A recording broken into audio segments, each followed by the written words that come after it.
지금까지 여기까지 지금까지 준비 비용만 잠깐만요. 1,500에 700에 100에 100에 한 지금까지만 해도 대략 예. 3,500, 4,000. 그러니까는 집 짓기 위해서 딱 갔는데 네. 건축사님이 네. 이 집 이렇게 짓는데 평당 한 500입니다라고 했는데 네. 나는 그것만 들지 않았어. 그렇죠. 근데 그 앞에 지금 이게 예. 수천만 원이 들어가는 거죠. 그렇죠. 이미 많은 비용을 썼어요. 네. 근데 이제 사실 이제 지금부터가 집 짓는 이거거든요. 이거 하려고 사실 다 한 건데. 오류 없이 예산 수립이 아니라 예.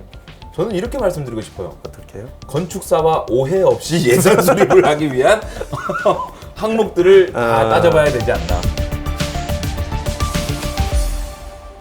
전남정보방송 건축 이야기. 오늘 이 시간 집을 짓기 위해 마음을 먹으신 분들을 위해서 준비한 방송이라고 해도 될 것 같습니다. 자, 집 지을 때 가장 고민이 되고 중요한 거죠. 바로 예산 수립인데요. 자, 저희가 오늘 이 올바른 예산 수립에 관해서 여러분들께 정리를 해드리도록 하겠습니다. 건축사님, 네. 집 지을 때 사실 돈, 비용 이거 고민 안 할 수가 없거든요. 맞아요. 자, 올바른 예산 수립 오늘 어떤 이야기를 하실 건가요? 이제 제가 정말 많은 건축주들과 상담을 해보면 대부분이 집을 짓는데 설계비, 그다음에 집 짓는 비용, 뭐 거기에다가 뭐 좀 더 생각하신다면은 뭐 토목공사비랄지 몇 가지는 생각하시는데 이 전체를 다 이해하지 못하고 접근하다 보니까 집을 다 짓고 나면 모든 것들이 다 알게 되잖아요. 네. 그걸 뒤늦게 알므로 인해서 예산 계획이 잘못되고 또 그에 대한 뭐 이렇게 대출 금액이 한도를 넘어버리기도 하고 그런 여러 오류들이 많아서 또 그게 또 시공자하고 갈등으로 이어져서 소송까지 가는 경우도 있습니다. 그래서 우리가 정확한 정보를 전달해 드리면 앞으로 집을 지으시려는 분들이 이런 정도의 비용이 드는지 감을 잡으실 것 같아요. 그래서 저희가 한번 그것을 집 짓는 순서에 따라서 하나씩 한번 좀 정리해 드리면 좋겠다 생각했습니다. 자, 예산 수립 과정에 있어서 네. 집을 처음에 짓는 그 시작부터 네. 마무리 단계까지 단계별로 총 여러분들께 예산을 정리를 해드리도록 하겠습니다. 네. 자, 그렇다면 네. 처음 네. 비용 어떤 부분에 대해서 생각을 해야 될까요? 이제 일단 제일 먼저 땅을 구입하셨겠죠. 네. 네. 자, 땅을 샀어요. 그러면 제일 먼저 하는 일이 뭡니까? 맡겨야죠. 그렇죠. 설계를 먼저 설계. 하는 겁니다. 설계라는 것은 사실 집을 짓는 실체는 시공이죠. 네. 공사가 되어서 지어지는 게 실체인데 자, 그것을 계획하는 단계가 설계입니다. 설계. 어떤 형태로 할 거냐, 어느 정도 예산 범위를 할 거냐. 그래서 설계를 의뢰하는 것 과정이 첫 번째 단계겠죠. 그래서 당연히 제일 먼저 들어가는 비용은 설계 비용이 될 것입니다. 그런데 땅을 대지를 살 수도 있고 뭐 전이나 답이나 임야 이렇게 살 수 있지 않습니까? 예. 그러면 그게 좀 다릅니다. 대지를 살 경우는 그냥 바로 건축 설계만 들어가면 되지만 네. 전이나 답이나 임야 산을 샀다. 그러면 그 땅을 대지로 전환을 해야 되겠죠. 지목 변경. 그렇죠. 네. 지목 변경을 해서 설계를 해야 되다 보니까 거기에 따른 토목 설계라고 하는 과정이 또 들어갑니다. 그리고 전답을 대지로 바꾸는 데 있어서의 대체 농림, 대체 산림 조성비가 들어갑니다. 네. 그게 평균적으로는 공시지가의 땅의 공시지가의 30%입니다. 30%. 네, 그 정도가 일종의 세금 명분으로 들어가는 비용이 되겠습니다. 자, 설계를 바로 들어갔을 때는 기본적인 설계 비용은 당연히 네. 발생을 하는 거지만 네. 만약에 대지의 종류, 형태에 따라서 네. 지목 변경을 했을 때 네. 공시지가의 30%의 부대 비용이 더 추가가 된다. 그렇죠. 그 세금 납부 비용이라고 생각하시면 됩니다. 이 부분을 전혀 무시할 수는 없을 것 같아요. 그래서 땅을 살 때 평당 얼마 주고 샀냐를 논할 때는 네. 대지를 샀다 그러면 그 금액이지만 네. 전이나 답은 이 비용까지 가산했을 때 땅 가격으로 환산을 해서 생각하셔야 돼요. 무조건 싸다 당장 판매 금액이 싸다고 해도 이걸 대지로 바꾸는 데 있어서 비용이 또 들기 때문에 그것까지 토지 금액이라 생각하시면 됩니다.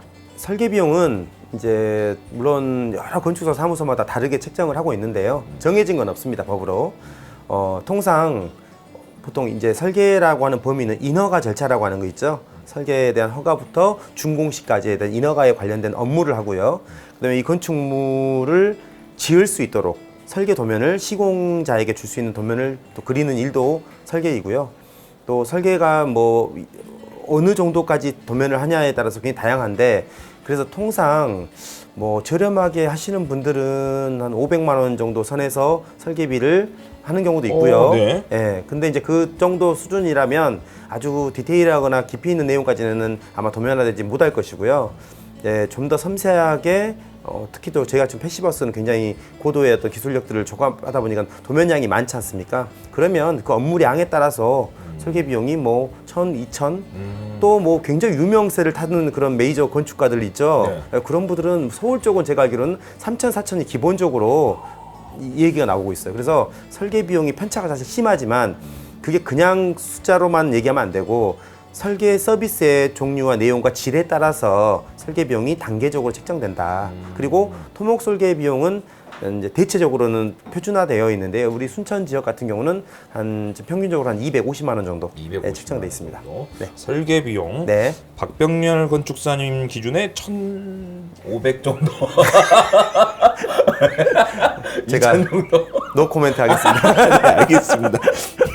자, 그렇다면 설계 비용 이후 네. 두 번째 발생되는 비용 어떤 걸까요? 이제 순서상으로는 이제 나중에 시공 들어가기 전에 발생하지만 설계비가 나왔다 보니까 바로 감리비를 먼저 말씀드리겠습니다. 감리 비용이라고 하는 것은 건축물의 규모가 30평 이상이거나 또는 이제 계획관리지역과 같은 관리지역은 또 60평까지도 건축 신고로 가름하게 돼 있어요. 근데 이제 허가가 되냐 신고냐에 따라 다른 게 허가라고 하는 30평이 넘어버리면 감리를 법적으로 의무적으로 두게 되어 있습니다. 예. 그래서 이제 감리비는 이제 각 지역 건축사 그 회별로 정해진 금액을 보통 요율로 만들어 놨더라고요. 예. 그래서 저희 같은 경우는 30평이 넘어서 순천 같은 경우는 감리비가 발생한다 그러면 기본적으로 한 350 이상부터 감리 비용이 생깁니다. 그리고 면적에 따라서 그게 증가가 돼요. 근데 그 감리비도 법적으로 해야 되는 그 감리, 법정 감리 이외에 건축주께서 나는 좀 더 심도 있는 감리를 원한다. 더 꼼꼼하게 봐주라. 이런 특별 기술에 대해서는 좀 봐주라. 이렇게 하면 얼마든지 그 금액 조정을 통해서 좀 더 디테일한 감리를 할 수 있고요. 뭐 심한 경우는 상주 감리 매일매일 와서 봐주라. 이러면은 당연히 비용을 많이 주고 좋은 품질을 얻기 위한 비용이 지불될 수도 있겠죠. 감리 비용은 어떻게 보면은 네. 내가 거기 거주하는 동안에 안전과 가장 직결되는 비용이라고 해도 될 수 그렇죠. 있겠네요. 안전이나 건축물의 또 품질의 성패와 관련이 있는데 이 비용을 들여서라도 좋은 품질이 얻을 수 있다면 집은 지어지고 나서는 뭐 어떻게 수정하기 어려운 부분이 많거든요. 그래서 우리가 감리 비용을 적정하게 들여서 제대로 되는 감리가 이루어지는 것이 좋겠습니다. 네. 자, 설계 비용 이후에 감리 비용이 네, 발생을 네, 네, 한다. 그렇죠. 그리고 이어지는 비용은 어떤 건가요? 이제 세 번째 항목으로는 이제 인허가 과정에서부터 준공에 이르기까지의 각종 세금이랄지 수수료와 같은 또는 보험료 등에 해당하는 비용들입니다. 네. 자, 저희가 허가를 접수하게 되면은 면허세, 채권 뭐 이런 기타 이제 소소한 비용들이 좀 발생합니다. 서류 인지세 뭐 이런 네, 거. 그렇죠. 그런데 그런 비용들은 사실 다 합쳐봤자 100만 원이 안 되는 정도의 아주 좀 소액의 금액에 해당되고요. 이제 그리고 또 이제 건설 과정 중에서 안전사고가 날 수 있지 않습니까? 예. 그러면 그걸 전에 같은 경우는 건축주가 직접 그걸 다 부담했었는데 지금은 다 고용보험공단에서 고용산재보험료를 의무 가입하도록 되어 있습니다. 그래서 그것도 한 100만 원 정도 되는데요. 그 정도의 비용을 납부하면 거기서 일어나는 사고에 대해서는 다 보험 처리가. 자, 그러니까 인허가 과정 중 발생하는 고용산재보험료, 안전관리비 뭐 이런 것들은 보험료 형태로 해서 납부할 수 있도록 돼 있고요. 그 외에 각종 세금과 수수료는 100만 원 내에서 정도가 있고. 그리고 또 이제 또 하나 추가된 게 이제 좀 소규모 건설 사업장도 안전사고 지금 최근에 뭐 광주 같은 경우도 보면 엄청난 재난이 아파트가 이렇게 무너져 버리는 짓다가 재해가 생겼는데요. 사고가 나기 전에 현장에서 교육을 해주는 게 있어요. 그게 재해예방 기술지도 비용이라고 하는데 이것도 1억 이상 공사에서는 다 의무적으로 돼 있거든요. 그래서 안전 지도를 할 수 있는 그런 업체와 계약을 맺어서 이제 그것도 현장에서 안전모를 잘 쓰고 있는지 이제 와서 한 번씩 체크하고 또 작업자들 교육해주는 그런 비용도 이제는 거의 의무화됐기 때문에 이 부분도 건축주께서는 비용으로 알고 계셔야 되는데 이것도 마찬가지로 100만 원 이내. 100만 원 이내. 네, 그 정도 되겠습니다. 자, 일단 세 가지 이야기를 했는데 아니, 한 가지가 더 있습니다. 취득세라는 게 있어요.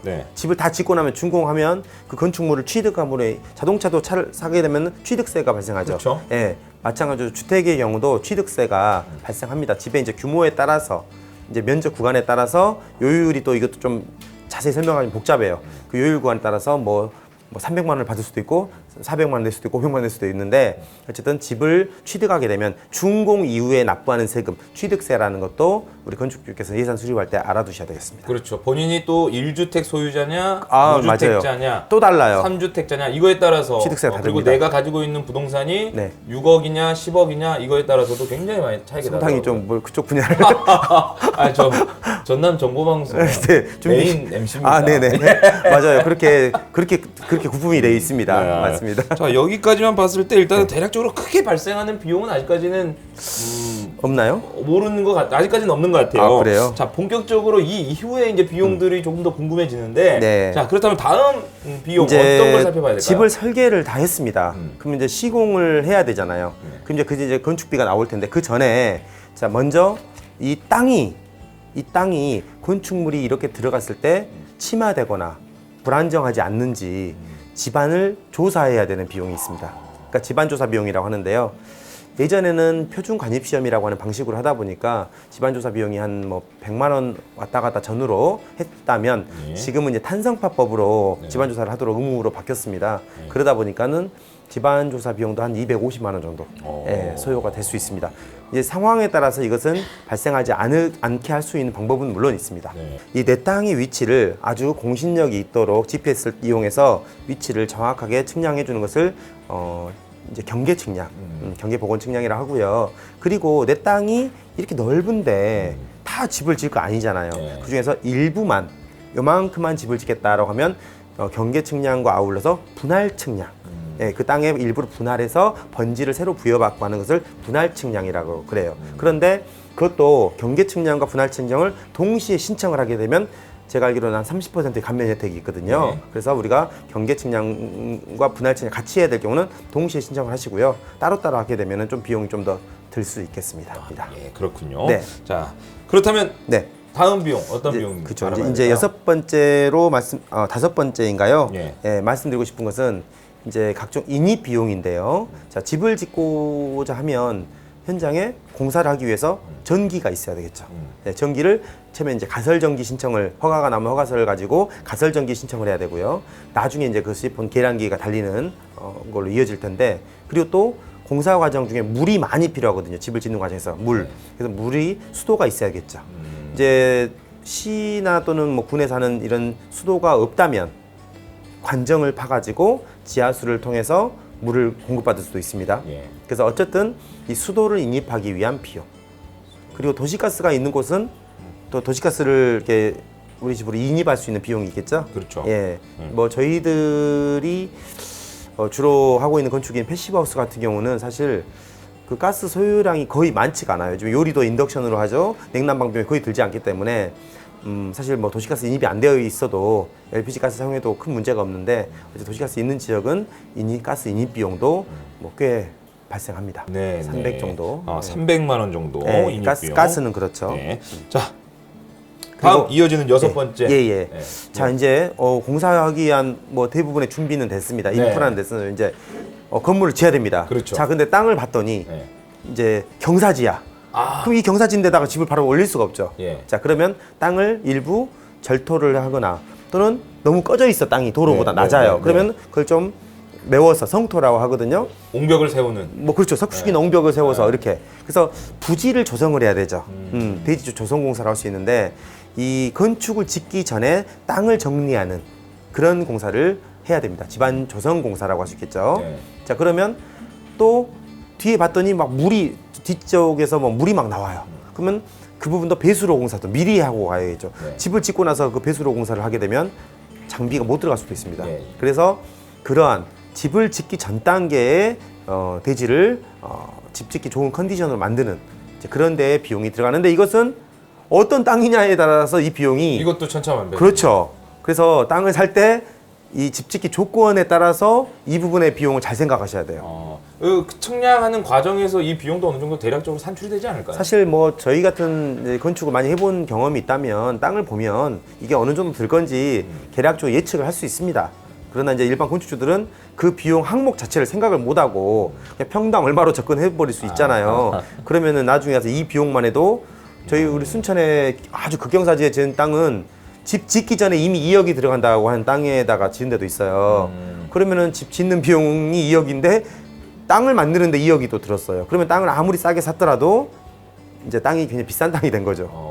네, 그런 부분에 있어서는 건축하는 그 비용 전반적으로 생각했을 때는 조금은 리스크가 있는 땅이다라고 할 수 있겠네요. 또 그렇죠. 그래서 이제 그 부분을 건축주가 이제 제 말씀을 이해한다면 일반 건축주도 이 부분에 비용을 생각해놔야겠다라고 예산 수립할 때. 자, 집안 조성공사, 절성토, 성축, 옹벽 그러니까 대각 이렇게 좀 경사가 져 있거나 예. 이럴 때 비용 발생을 하지 않기 위해서는 예. 건축주가 직접 삽을 들고 깎아내거나 이렇게 망치나 정으로 이렇게 막 두드려서 조금 다듬어 놓으면 비용이 절감돼요. 유튜브에 뭐 다른 걸 보신 것 같은데 그렇게 하시는 분들이 있는데 아프리카나 뭐 외국 그렇죠. 그렇게 하실 수는 없죠. 이 우리나라에서. 비용이 그러니까 워낙에 이거는 정말 알 수 없는 비용이네요. 알 수 있는 비용. 시크릿 비용이네요. 시크릿 비용. 잘 생각하면 알 수 있는데 자칫하면 놓칠 수 있는 비용이라고. 꼭 반드시 체크를 하셔야 될 것 같습니다. 네. 자, 다음 비용 어떤 부분 또 알아봐야 될까요? 이제 드디어 이제 건축 비용으로 왔습니다. 네, 건축 비용. 지금까지 여기까지 지금까지 준비 비용만 잠깐만요. 1,500에 700에 100에 100에 한 지금까지만 해도 대략 예. 3,500, 4,000. 이거 지금 절성턱 그러니까 지방공사 빼고 한 4,000 글쎄요, 정도인데. 그것보다 훨씬 더 들걸요. 예, 이미 많은 비용을 썼어요. 네. 근데 이제 사실 이제 지금부터가 집 짓는 이거거든요. 이거 하려고 사실 다 한 건데 이 7단계까지 오기 전까지 많은 걸 했죠. 근데 이제 7번째가 이제 비로소 건축 비용이에요. 네. 그래서 우리가 흔히들 집 짓는다고 하면 평당 얼마냐라고 하는 게 뭐 거의 보편적이잖아요. 네. 그 평당 얼마가 이제 이 7번 항목입니다. 여기군요. 예, 이거 하나입니다. 이거 하나. 그러니까 그 전에 있었던 조금 전까지 이야기했던 그 모든 것들은 사실상 뭐 평당 600입니다, 평당 800입니다. 그렇게 다 제외된 여기에 얘기. 포함되지 않은 금액이라 그렇죠, 이 말씀이죠. 그렇죠. 예. 그러니까는 집 짓기 위해서 딱 갔는데, 네. 건축사님이 네. 이 집 이렇게 짓는데 평당 한 500입니다라고 했는데, 네. 나는 그것만 들지 않았어. 그렇죠. 근데 그 앞에 지금 이게 예. 수천만 원이 들어가는 거죠. 그렇죠. 야, 이 부분 꼭 생각하셔야 되겠네요. 네. 예. 자, 그럼 건축 비용 한번 네. 자세히 알아볼까요? 건축 비용이 그럼 어디까지 포함인지를 또 말씀드릴게요. 우리 건축물을 크게 세 가지로 나눌 수 있어요. 하나는 기초에서부터 시작해서 이제 지붕까지 해서 모든 또 마무리 공사까지 하는 기본적인 건축 공사비가 있어요. 네. 이제 보통 사람들이 아파트 사시니까 아파트로 보면 내가 분양받아서 가면 모델하우스에서 봤던 그런 여러 가지 가구나 멋진 뭐 옵션들이 인테리어, 있었죠. 예. 그 전부 다 없죠. 내가 입주할 때 만나는 그 정도 상태를 말한다라고 생각하시면 돼요. 네, 그걸 우리가 평당 얼마냐라고 산정해서 알려드리는 거예요. 일반적인 사람들은. 그러고 거기에다가 추가적인 내부적인 옵션, 외부적인 옵션을 더해야 이게 하나의 전체 건축에 대한 전체 비용이 되는 것입니다. 이제 그 다음 제가 8번째 항목으로 말씀드리고 싶은 게 이제 내부적인 옵션을 제가 말씀드리려고 하는 거예요. 이제 바로 말씀드리자면, 자, 먼저 예전에는 조명도 공사비에 다 포함을 시켰습니다. 근데 조명만 해도 요즘에 굉장히 디자인이 다양하고 건축주가 어떤 조명을 할 건지에 대해서도 사실은 딱 정확히 모르고 제품 어떤 거 고를지 모르기 때문에 이런 부분들은 보통은 건축공사비 산정할 때는 제외시키고 나중에 인테리어가 들어갈 때 건축주와 협의해서 그 비용을 산정해서 어허. 하는 식으로 빼는 게 일반적입니다. 추가 비용이네요. 예, 추가 비용이죠. 그리고 이제 실내도 붙박이 가구. 예. 예, 그래서 아파트는 보통 싱크대가 다 설치되어 있지 않습니까? 그러나 주택의 경우는 싱크대를 미리 설치하지 않고 나중에 건축주의 취향에 맞게끔 설정을 하고 디자인이랄지 자재가 다양하기 때문에 마찬가지 이것도 처음에 건축 공사비에 포함시켜 놓으면 시공자하고 굉장히 갈등할 수 있는 요소입니다. 예, 에어컨도 마찬가지예요. 에어컨도 시스템 에어컨 방식이 있고 자기가 그동안 쓰던 것을 가지고 가실 분도 있고 에어컨도 추가적인 옵션이라고 생각하시면 되겠고요. 그리고 또 CCTV도 마찬가지입니다. CCTV는 하시든지 안 하시든지 설계할 때 가급적이면 배관 선로를 다 미리 잡아놓는 게 좋아요. 자, 또 살펴봐야 될 부분. 예산 항목 어떤 부분인가요? 이제 9번째 항목이 되겠습니다. 이제 건축 주택의 경우는 외관이라는 게 존재하죠. 외부. 아파트는 실내 공간밖에 없지만 주택의 경우는 집을 짓고 나면 외벽이 발생하지 않습니까? 그 외부에 부착되는 것들이 또 추가적인 옵션 사항이 되겠습니다. 예를 들자면 집을 짓고 나서 창고동을 짓는다.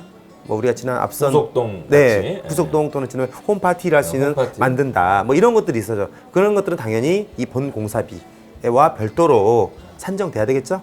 예, 당연한 것이고 또 이 건축물에 그 요즘 포치라고 하는 현관 들어가기 전에 이렇게 딱 그 햇빛도 가리고 뭐 우산도 개일 수 있는 그런 비 안 맞는 공간들 있죠. 이런 걸 포치라고 하는데 이런 포치를 만든다.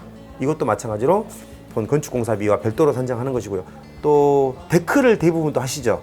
집을 짓고 나면. 그래서 이런 것들도 사실 건축을 하고 나서의 일이기 때문에 나중에 산정이 되지만 처음부터 계획은 해야 되는 항목이 되겠습니다. 뭔가 종류가 다양할 경우는 빼는 게 좋아요.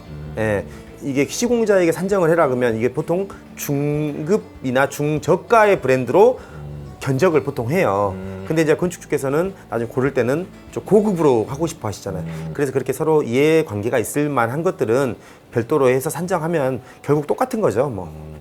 건축물 외부 옵션 비용 추가 금액 네. 반드시 생각해라. 알아봐야 된다. 네. 자, 마지막입니다. 네. 어떤 비용인가요? 이제 마지막으로 집을 다 지었습니다. 이제 머릿속에 집 지어졌죠? 네. 집 지어졌어요. 네. 이거는 실내 공간이지만 이게 집이 다 지어지고 나면 이제 딱 집만 있는 거죠. 외부 공간하고 뭐 이렇게 있는데 우리 마당이랄지 대지 전체에 어떻게 포장할 것이냐. 포장. 또 대문을 만들 수도 있죠. 예, 그런 것들. 이 마지막 부대공사만큼은 반드시 살면서 하시길 권장드립니다. 왜 그러냐면 저도 집을 짓고 이런 걸 관찰해 보면 이분들이 처음에 다 해놓은 게 금방 생각이 바뀌어서 또 수정할 일이 생깁니다. 그래서 살면서 본인들의 라이프 이 스타일에 맞추어서 공간에 하나씩을 만들어가는 것들. 그래서 집을 짓는데 1년, 살면서 완성하는데 또 1년. 2년 프로젝트로 생각하시는 것이 제가 봤을 때는 좀 허비하는 돈이 없이 효율적으로 집을 짓는 게 아닌가 생각합니다. 집 짓기를 위해서 그 오류 없이 예산 수립을 하기 위한 어떤 다양한 그런 항목들을 우리가 이야기를 네. 이렇게 나눠봤는데 예. 사실은 뭐 오류 없이 예산 수립이 아니라 예, 저는 이렇게 말씀드리고 싶어요. 어떻게 해요? 건축사와 오해 없이 예산 수립을 하기 위한 항목들을 다 따져봐야 되지 않나. 맞아요. 네. 오해라는 말이 더 맞을 수도 있겠네요. 정말 그 오해 때문에 이게 사실 보통 갈등이 생기는 게 누가 크게 상대방을 막 예전같이 뭐 등쳐먹는다 뭐 이런 식의 경우는 요즘 들어서는 많지 않습니다. 그런 경우 굉장히 드물고요. 대부분 알지 못해서 무지로 인해서 오해로 빚어져서 갈등이 되고 그런 엄청난 일들이 많이 벌어집니다. 굉장히 안타깝더라고요. 그래서 이런 항목들을 우리 예비 건축주께서는 숙지하시고 준비하신다면 아무래도 서로 오해나 서로 갈등이 생길 비율을 줄이겠죠. 네. 자, 집 짓기를 준비하면서 오류 없이 예산 수립을 하는 과정. 네. 매우 모든 건축주 분들이나 네. 또 그와 함께 작업을 하시는 우리 건축사 분들도 굉장히 많이 네. 고민이 되신 부분인 것 같습니다. 네. 오늘 저희 방송을 통해서 이 예산 수립의 과정, 금액을 떠나서 그 항목들을 요목조목 따져봤는데요. 항목, 지금 이 방송 처음부터 끝까지 보셨던 그 항목 그대로 여러분들도 아마 잘 체크를 하신다면 아마 정말 더할 나위 없이 앞으로 50년, 100년 건강한 집을 지을 수 있지 않나 라는 생각과 함께 저희 방송이 여러분들께 도움이 되셨다면 구독, 좋아요 부탁드리면서 앞으로 여러분들께 김재석 집을 짓는 그날까지 쭉 저희 건축 이야기 함께 하도록 하겠습니다. 고맙습니다.